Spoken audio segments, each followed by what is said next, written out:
Le segreterie si stanno parlando, questo ancora non lo so, è prematuro e poi vedremo cosa fare insomma nel prossimo futuro. È uno che sa quando colpire, quando invece soppesare le parole. Gian Antonio Darè, che in queste ore dalla sua Vittorio Veneto fa intendere come il momento sia cruciale, politicamente delicato. Si tratta di capire se ci sono le condizioni per un'alleanza con il centrodestra di Alberto Stefani o se invece la corsa sarà in solitaria. Chiaro che le variabili sono infinite, pesa la defenestrazione dalla Lega, quell'espulsione del marzo 2024 dopo le offese rivolte al leader Matteo Salvini. Lo scisma di Vittorio Veneto era stato definito anche perché della Lega Gian Antonio Darè è stato segretario nazionale ai tempi d'oro, quelli del leghismo duro e puro. Lo stesso Stefani ai nostri microfoni ha parlato di 6 liste, una di queste autonomista. Ci sarà dunque Gian Antonio Darè? Io mi auguro di poter correre, di fare la mia corsa alle regionali, penso di dare ancora qualcosa alla politica.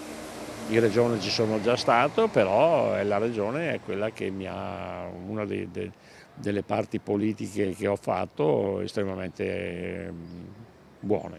Aring in trasmissione da noi aveva proprio detto o così o da solo. Sì, questo così o da soli, però ripeto c'è una segreteria che decide e dopodiché decideremo cosa fare e soprattutto il più presto possibile perché i tempi sono molto molto stretti.